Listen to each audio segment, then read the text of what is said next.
आमर भोगराईर आराध्य देवता बाबा भूषंडेश्वर जहाँ को लेकिन आम गर्व करूँ जहाँ जी आम परिचय चंदनेश्वर और भूषंडेश्वर विशेषकर भूषंडेश्वर मंदिर निर्माण करने आम गोटे आवेग रही से दिगरे पर्यटन विभाग को जो प्रस्ताव दि जाइथिला बा जो कथा घोषणा करथिले माननीय उपमुख्यमंत्री से संपर्क में कौन अग्रगति होती मते जो उत्तर मिला से उत्तर निराशाजनक थिला। माननीय पर्यटन मंत्री गोटे जो कथा कही घोषणा करथिले से विषय पर्यटन विभाग अवगत नाही। एटा होची सबुठारु बड़ दुखर विषय। पर्यटन सचिव निजे कहले जे एभली कौनसी प्रस्ताव आम पाखरे नाही। पर्यटन मंत्री घोषणा करछन्ती बोली 10 कोटी टंका ए कथा आमे जानि ना एवं जिलापाल को से तार प्रमाण मध्य मागिले जिलापाल कहले सेटा मुवी से संपर्क में जिलापाल मत किसी संतोषजनक उत्तर ताको देई पारले नाही। से जा भी हो आमे तांको अनुरोध कली जे एटा से घोषणा करछन्ती एवं विधानसभा भितरे मध्य पर्यटन मंत्री सहित मुझे कथबार्ता करछि से कहछन्ती जे भूषंडेश्वर पीठ पे आपण कहउछन्ती आमे निश्चित अर्थ दबा एवं आमे घोषणा करछु जहाँ अर्थ लागि आमे दिया जिवो किंतु 10 कोटी टंका संपर्क में निर्दिष्ट तथ्य पर्यटन विभाग पाखे ना ये गोटे आम दुखर विषय था।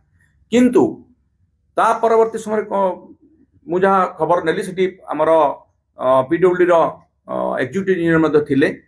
जिलापाल कहले जे आमे 9 कोटी 99 लक्षर गोटे डीपीआर तैयारी करिछु एवं सेटा पठेइछु निर्माण विभाग को। पर्यटन विभाग कथा कौन कथा उल्लेख नाही एवं निर्माण विभाग 9 कोटी 99 लक्षर जेहेतु मैडम उपमुख्यमंत्री घोषणा करथिले सेही दृष्टि आमे करके आमे पठेइछु किंतु ए प्रकार डीपीआर वर्तमान सुधा तांकर हस्तगत होय नै। मोर कहवा कथा ए संपर्क रे बहुत आगरु विभिन्न समय रे हमर शासक दलर नेता माने सांबादिक सम्मेलन करछन्ती।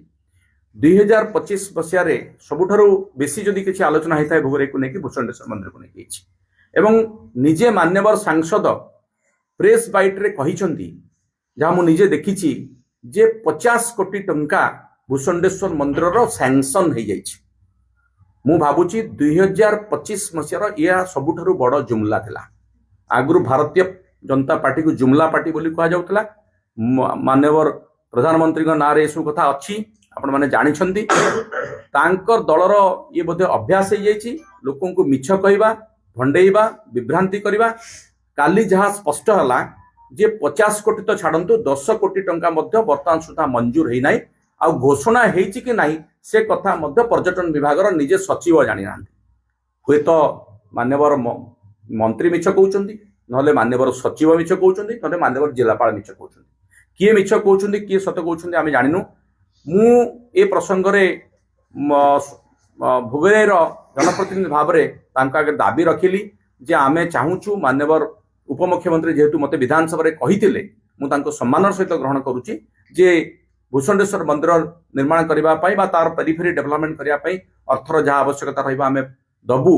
से दृष्टि मुझे नवेदन करुच्ची आपण सांबादिक सम्मेलन माध्यम पूर्वर कौन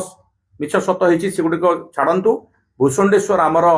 गर्व भूषंडेश्वर आमर परिचय भूषंडेश्वर मंदिर निर्माण करने मान्यवर मंत्री ओडिशा सरकार तुरंत 50 कोटी जदि कहते 50 कोटी टंका सैंक्शन करंतु बा से प्रस्ताव को विधिवत भाव ग्रहण करंतु एवं सेथिपाई जदि मान्यवर सांसद जो कथा कहते मिछ बोली तो प्रमाण हो गलानी से समस्त आगे क्षमा मागंतु एवं से प्रायश्चित स्वरूप